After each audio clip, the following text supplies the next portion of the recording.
Hello friends, welcome to LeggLife and happy beautiful sunny Thursday from Anchorage, Alaska. You guys, it is such a gorgeous day. I'll show you all of that here in a little bit.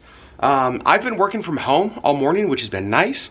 Sherri actually went into the office, but she's on her way home now. She'll spend the second half of the day working from home. We're gonna have lunch together. We got new tattoos yesterday we're gonna show you, and just kind of like bring you through our typical Thursday here in Anchorage. Look at the day we are having today though. That is the view from the living room. Beautiful, beautiful, beautiful. You can see Campbell Lake right down there.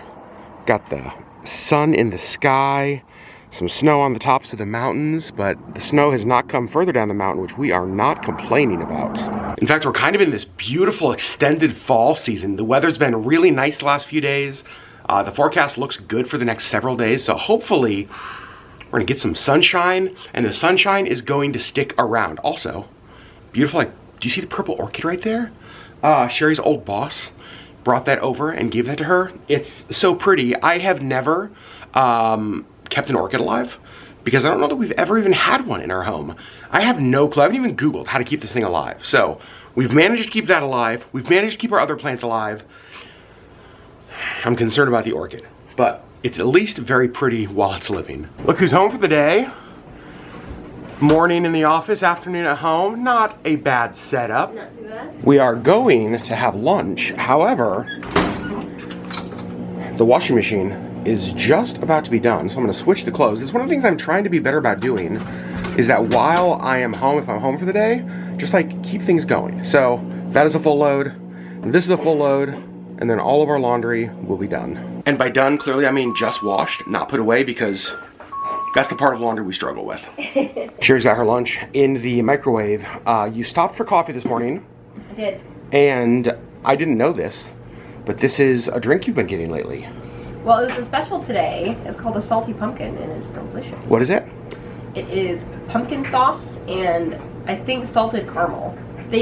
What she told me was that it's pumpkin and caramel, but it does have that salty, so I love it. Delicious. Mm-hmm. And you have your lunch warmed up in the microwave. I'm gonna get mine out. For lunch, we're keeping it pretty simple this week. Made these up, I think, on Sunday. It is just a couple of burger patties with cheese, and then cooked up a bunch of like mushrooms and onions in like a teriyaki sauce. So just heat that up for a minute and a half. I think Sherri's putting barbecue sauce on her burger today.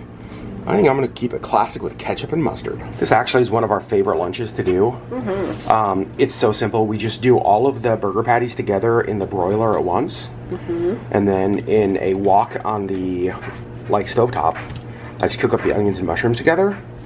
And I feel like we can knock out a whole week of lunches in like, minutes. Yeah, I was gonna say like 15, 20 minutes, and lunches for the week are done. Lunch is done, how was it? So good. Sherri, yesterday, we did something very exciting for us. Yes, we did. We got new tattoos. Yes, we did. Let's tell them about it before we show them. Okay. So, tell them about kind of how we even found this idea. So we were at Galway Days here in town and walked past this booth, and they were doing like hand paintings of this old Irish language called Ogham. And so we stopped and we were like, at the booth they were doing like names. You could do names. And so we kind of got to talking to them, and we actually know them from the Renaissance Fair. So we talked to them a little bit and just asked if they could do any word. And they said, yeah, it's an alphabet, so you can do any word. And so that's how we kind of came up with this idea to do these words in this language. I've had this idea of wanting to do this word for a while, and I've been kind of drawing it out, and I didn't like any of the ways that I drew it. I was just like, it's not what I want. So as soon as we saw this, I was like, this is what I want. So the word that I got was evolve. So I can show you. Got it on your forearm. I got it on my forearm here. And kind of walk us through the language, kind of how it's read, all that stuff. So it's read bottom to top. It's called one of the names for it is like the Irish tree language, because a lot of the words that are written look like trees, kind of with branches and stuff coming off. So the Irish tree language is one of the things it's called. Yeah, so each letter is either dots or lines, and depending on which side of the main kind of stem is like what the letter is. So this is actually E, so these 4 dots are E, V, O, L, V, E. Evolve. Evolve. And that's where you wanted? You were pretty certain like that from the beginning that was where you wanted that. I knew that's where I wanted the evolve to be, and I'm so happy that this is like how it turned out. Why evolve? Kind of a reminder to always be evolving, always be changing, always be growing. I love that. Yeah. All right, let's show mine. Okay. So mine, I wasn't actually even sure where I wanted it. Like, not until we walked in, Olivia, who tattooed us, was like, so where do you want this? I was like, I don't care. Like, just put it here or here or... I don't know. And so here's where I got mine. Mine spells kindness. And you can see on mine a little bit, like the letters off of different sides. Yep, and then there's some letters that actually go like across. Yep, and you can see like the SS in kindness. So there's that like break between them. Yep. To signify the separate of letters. Yeah, so this is KINDNESS. And sometimes with Ogham, the dots might be like little X's or marks. But the idea, this was the first written language in Ireland, which I think is fascinating. Not spoken. Not spoken. That's one of the things that's unique about it. It's a completely written language. They say that it's like the first like intellectual thing created in Ireland that went on to be something like that. And it was designed to be carved in like stone or wood. And so that's why. So kind of almost, and he was saying kind of like almost like a secret language so that they could pass messages between villages without the rulers or like finding it. Yep, kind of knowing what it meant. There are actually stones in Ireland that have this carved on there. They would have had it on stones to like signify ownership of land or land markings or funerals or anything like that. So cool. There it is. I love it. Me too. And now Sherri is going back over here to her home office corner, and I have a meeting in a coffee shop, so I'm going to take my laptop and I'm going to leave you. Okay. Just for a little bit. Okay. I love you. I love you. As I'm leaving the house, I wanted to show you guys. Do you remember recently when we filled this up with wood for the winter? We're already like halfway through, so I think we're going to need to buy more firewood soon. I've got a meeting here at Black Cup Coffee Shop in about an hour and a half or so, but I've got some work that I need to do, so I decided just to come here early and get it done before my meeting. So let's go have some coffee, get some work done. I got my coffee, and I'm excited about this. It is a brown sugar, whoa. My pencil is rolling away. It is a brown sugar rosemary latte. I don't think I've ever had anything like that before. It is so delicious. It's sweet, but there is that like hint of rosemary. I like that a lot. All right, well, I'm glad I thought of this when I did. I was sitting there working. I just finished all my work. And I was like, all right, I got about a half an hour until my meeting, wondering kind of when people might show up. And then I was like, I don't know why I thought about this. I was like, am I at the right coffee shop? And I realized that my meeting today is at Steam Dot, which is like a block that way. The reason I had Black Cup on my mind is that I set a meeting up at Black Cup for next Friday, like 8 days from now. So I had scheduled a meeting at Black Cup for next week, but it was on my mind, and so I came to Black Cup. So I finished my coffee, I packed up my stuff, and now I'm gonna drive down to the mall where Steam Dot is. Attempt at going to the correct coffee shop for a meeting, take 2. All right, well, this time I went with an iced vanilla chai instead of a coffee, and also they had this spinach and feta scone. Couldn't say no to that. Well, obviously I'm back home. My meetings went well, but they were long, like 3 hours. Was that right? Yeah, like 3 hours long. It is after 5:30 even, I think. Just got home, but they were really good. I came home to Sherri doing something? Question mark? What are you doing? Putting pins on my back. Ouch. Choking myself. Don't do that. Like, your whole bag on the outside is covered with pins. Yeah. This feels like something we would have done in high school. Well, just look at, oh my so gosh. I used to have all of these on here, and then I took them off, and so I put these back on. Oh my gosh. And then I'm just putting these on the outside here. Can you give us a pin tour? Can we see what kind of things you put on there? Yeah. All right, walk us through it, Sherry. So down here, there's a pin that says, "Why be normal when you can be yourself?" Uh-huh. This one just says love. Do you know where, like, we got that from? I don't know. I've had this one forever. I meant the love one. Oh, I don't know. I don't know either. Okay. This one says, "I stress, therefore I am." Got my girl Punzi. Uh-huh. Got Jack. We've got the Schuyler sisters from Hamilton. You bought that one when we just saw Hamilton, right? Was that part of, like, the pin pack? We have the whole pack, but that's actually the only one I wanted. We had to buy the whole pack. So. Okay. And then over here, we have, this one says Nomad. Mm-hmm. This is just Coach copy, because it's, wait, is that I have no idea where perfume you wear? Yes, but I have no idea where I got it, but it's a Coach pin, so it's so obviously. ridiculous. This one says, "All good things are wild and free." Love that. I've got a Lisa Frank, because obviously. A little smiley face, and then a cat on a book. Okay, and then what do you got on the front? Let's see all these. The front, I have Wild About Anchorage. Okay, that is really fun because that, like, the Wild About Anchorage With Mortimer Moose. was a, like, marketing campaign for the Anchorage Convention and Visitors Bureau. Is what now it's called Visit Anchorage, but it used to be the ACVB and Wild About Anchorage. And there's a song. Do you want me to sing it? No, that's okay. Wild About Anchorage. Okay, and there was a commercial with dancing animals. Okay, back to the pin, sorry. Kaladi Brothers Red Goat. Awesome. That's a local coffee shop. My favorite. You're my favorite. This one says, "Go away, I'm busy." Oh. But it's a book with, like, cat ears. That's funny. Rise of the Resistance. It's To People Outside. True. Survive Out of Spite. This one is one of my favorites. I'm too clumsy to be around fragile masculinity. So good. Be brave. And this is just a pretty heart. Bookworm.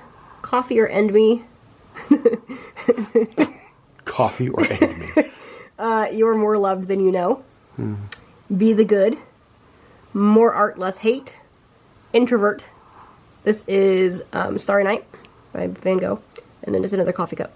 That's actually from Black Cup, which is the first coffee shop, you guys, that I went to in today's vlog.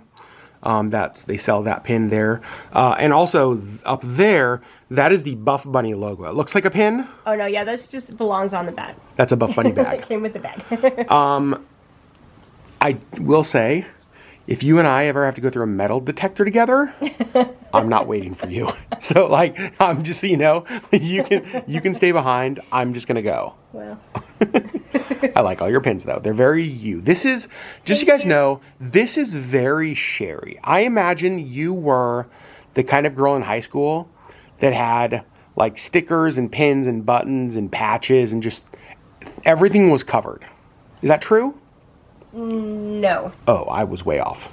I always wanted to be. Oh. But I was never that bold. Really? Or brave. Oh, so is this part of something you've always wanted to do and always wanted to be, but you've never felt like okay doing that? Kind of. I'm so proud of you. Thanks. You get an Evolve tattoo and look at you evolving as a person. You're amazing.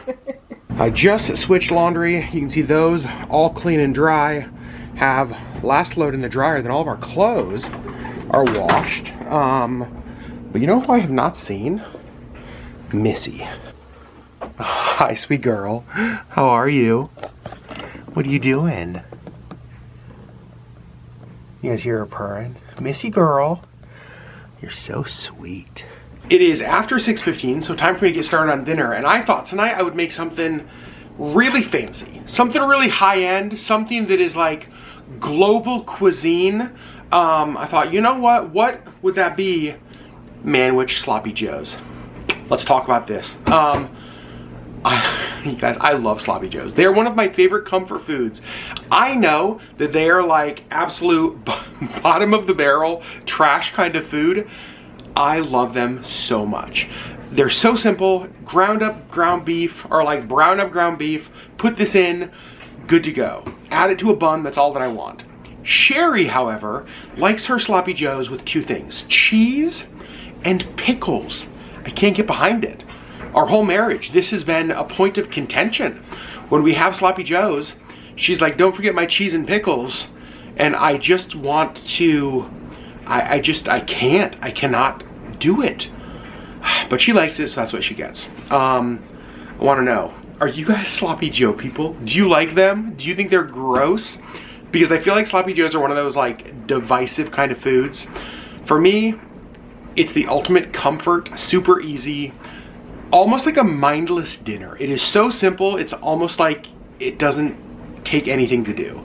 It's exactly what I'm looking for tonight. However, if this one right there has to have pickles with her sloppy joes, at least they get to be our homemade pickles. Look at those. Okay, you can't take pickles upstairs. You're so cute. But those have to stay in the kitchen. But you can stand here and eat them all if you want. Oh, they're so good.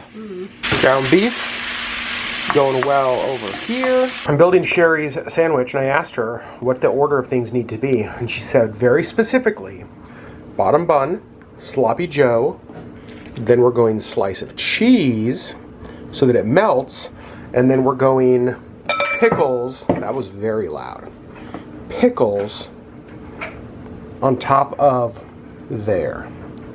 So I think for Sherri, that will be the perfect sloppy joe.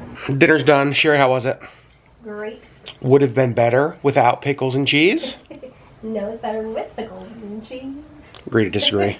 Earlier this week, Tuesday night,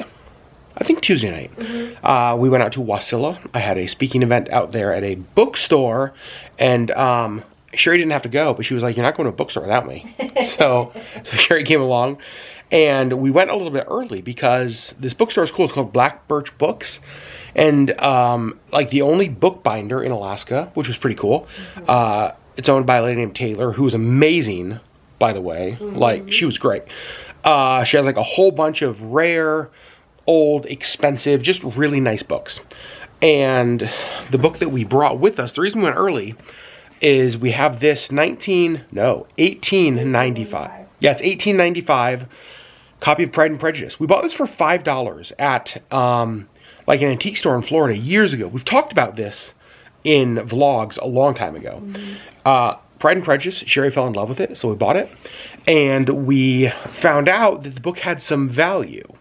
It's a first edition of it being illustrated by Charles Brock, which apparently a well-known illustrator. We knew it had value. We've taken it to Powell's Books in Portland, who tried to buy it from us. We've taken it to a couple different bookstores, but we've never been able to get like a good answer as far as like how much is it worth, what should we do with it, all that. And so we figured, as far as Alaska goes, Taylor's probably the best person. So we brought it into her, and she was really funny because she started talking to us, and then she saw it and she was like, "What's in your hand?" Like, tell me about this. Tell me about this book. And so gave it to her, and she kind of went and did a whole bunch of research, like more than anybody ever has. And it's crazy because this book is around $1,000, which is genuinely insane. Currently, for a book that has just sat on our shelves for years. We paid $5 for it. We paid $5 for it. Good profit. I wouldn't know what to do with it. She was actually kind of encouraging us to sell it. Yeah, she said if we don't have any like actual sentimental like attachment to it, that we could sell it and then give it, get it to somebody who would really truly appreciate it. Because there is such a demand for Jane Austen stuff, especially early Jane Austen stuff, especially rare Jane Austen stuff, in pretty good condition for being like 1895. But I don't know, it's just the weirdest thing because what do you do with $1,000 book? You're not going to pick this up and read it. You have other copies of Pride and Prejudice. I have like 8 other copies of Pride and Prejudice, and I'm going to read those, like I have been. Yeah. Before I read that, because I don't want to like mess that up anymore. I know. I want it to stay in the condition that it's in, so I'm not going to read that copy. So. Yeah, I don't know. It's like we're kind of going back and forth. Like it's a cool thing to have, but it's also literally just sitting on our bookshelf. So. And it feels like somebody might like be able who would really love this and want this. Like really truly appreciate it. So I don't know. We're gonna keep it for now. but it's just crazy because you just think, I don't know, this sounds so dumb. But for me, when I think of books, I don't think of books as ever like an investment or as like value, right? Because so many of the books like we buy, we take the tidal wave, we get credit. Books are almost just like, I don't want to say recyclable, but kind of. Yeah. Right? We turn them in, we get more books. We turn them in, we get more books. The thought of having a book with value is just very foreign to me. Yeah. But it was nice to finally have answers because we've had people who have told us that it had value. We've had an idea, but to actually be able to say, okay, we know what this is. We know the value it has. And we know what we could do to sell it. So it's pretty cool though, right? What do you guys think we should do? Comments below. I love that I'm asking you guys to give us your thoughts on two things. Sloppy Joes and $1,000 Pride and Prejudice. Highs and highs and lows and lows. All right, friends, that's where we're gonna end the vlog. Today was a good day. We got to show you our tattoos. Sherri got to fill her bag up with pins. We had a very fancy dinner of Sloppy Joes. You know, just a normal Thursday. You can probably hear Sherri's still not feeling the best, so it's time for bed for you. Time for more medicine and then bed. Yes. First, we're gonna go wash our tattoos. Keep them sanitary. And friends, we love you. Thanks for hanging out with us. We'll see you on the next LeggLife video.